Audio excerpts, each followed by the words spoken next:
here one night or tuning in only for trucks. Come on back, brother. Please subscribe, brother.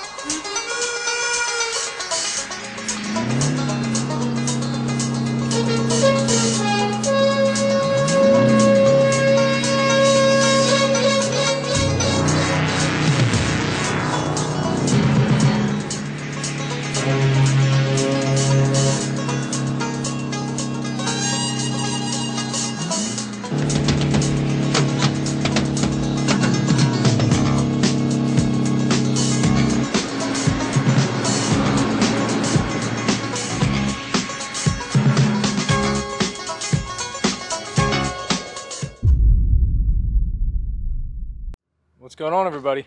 Welcome back to Only 4 Trucks. Today I'm here at Diane's working on the R700. Diane is here. She's busy working on some other things right now, but you guys will see her in a bit. She's hoping that I get this thing able to be driven down the road so she can hop in the passenger seat and laugh, because that's all she ever does when we drive down the road. But I wanted to show you guys what I have going on with this foot valve so we can get it in the truck and give you guys an understanding of what I have going on. So here is the old foot valve, which the valve itself, this section, is probably good. But I saw this stamp down here on the bottom, 1072, and I'm going to assume that's a date, not a part number, because this looks to be the part number, and I think that's a date. So that could be the original foot valve, or at least it's old. But the top section, whatever you want to call it, treadle valve, or whatever you want to call this piece in here with the spring and the plunger, this is frozen solid. It's no good. So we got a new one here from a local parts store, luckily. Easy to get. But the fittings, all this stuff was, you know, 1/2 inch, and everything on the new one's 3/8. So I had to downsize everything, and I reused little pieces I could, but I had to get mostly new stuff. Give me 1 second here to fix this exposure. All right, hopefully I got this set up right now. Sorry about that. It seemed like looking on the screen it was too bright. But anyway, one day I'll figure out how to work the camera properly. But point is, I reused what brass I could, and then got all new stuff. And this tall section in the front that you see, there was a switch here with 2 connectors for the tail lights and such. But we're going to deal with that in the near future and put on a different style and, you know, change it. And I could put it anywhere in line. So for now, I just made this T to recreate the old switch and the placement for the hoses. So that's what's going on there. So the goal is, I have all my lines, you know, set up in there. I cut the one off to make it to a quick connect now. And I'm going to place this down in yonders. I'm going to put all my hoses on, get it figured out, and I will peel the floor back over just enough to get it to sit there a little bit. Maybe put a piece of wood or something temporary just to make it work so I could step on it. And that's the plan. I don't really have it figured out 100%, but I'm going to do whatever it takes to make it work just for the day. And then when the truck gets taken apart and we put new floors in it, things like that, we'll deal with that properly, and you guys will see that, of course. But that's the game plan for the moment. So let's get this thing put in here and then check with you guys after that. So for the time being, I got the floor just kind of wrapped back in the place where it would have once been. And I mean, it's holding. Like, I'm putting some good weight on it, and it's not moving. So I got all the lines tight. Everything's all hooked up. I'm going to fire this thing up and see it, you know, how much air pressure it'll build. I was getting like 40 pounds before, and Jesse and I crimped the line on the back with a pair of vice grips, and then for that brake light switch, that was leaking air pretty good.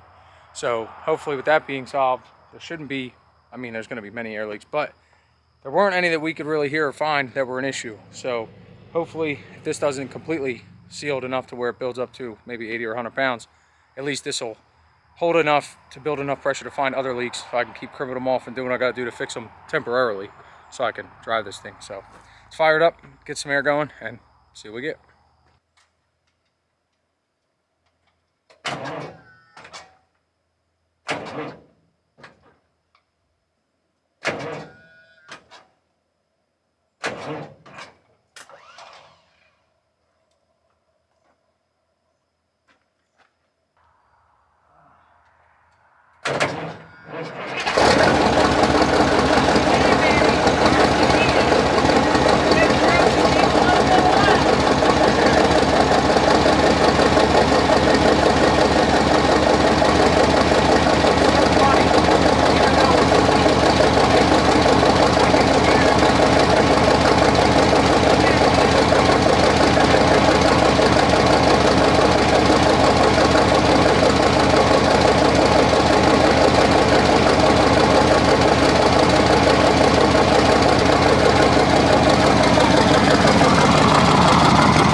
at like near 30, but why this thing's feeding the way it is, it loses the air immediately. I don't know what I got going on down there, but I gotta figure that out.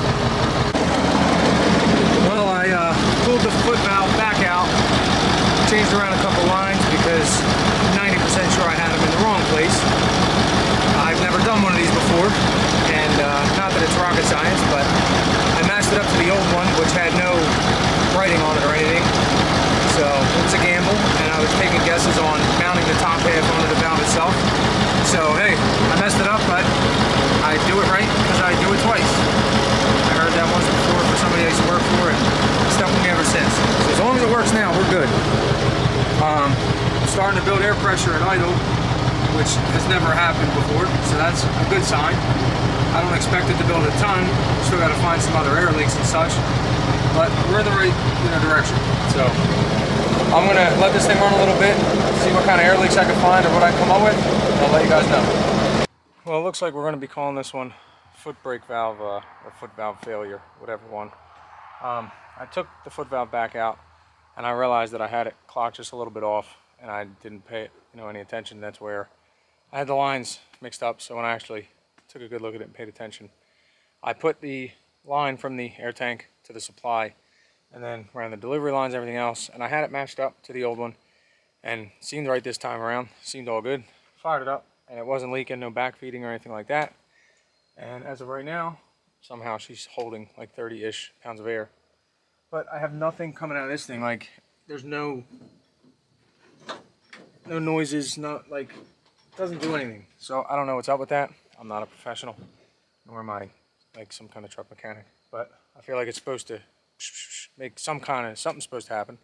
So I don't know, we got to take further action here, and I guess maybe check the compressor and what it's putting out, and then check lines and tank, and check different things to make sure everything leading up to this is right, and then go from there out to each can and figure out what's wrong there, and so on and so forth, and just kind of troubleshoot to figure it out. And I'm sure you guys are going to start blasting in the comments of what I should have did, or what I should do, or what I could do. So, and I appreciate all those comments because I'm looking to learn. I played with trucks and fixed things along the way, but I've never done things like this. It's new to me. So, I mean, I have a pretty good understanding of things and a fair amount of knowledge, but I'm no mechanic by any means. So hopefully my buddy Jesse can come up here and give me a hand with this, in the next week or two, get it figured out. But the other thing was, had a little bit of an air leak up by the air wiper situation. Wasn't real bad or anything, so I don't know, whether that gauge, it seems to be pretty responsive and working properly, but I can't get over like 35 pounds of air, so I don't know where the issue is. I don't know if it's just air leaks. Had a little bit coming out of the seat base here, which I clamped at, as you can see.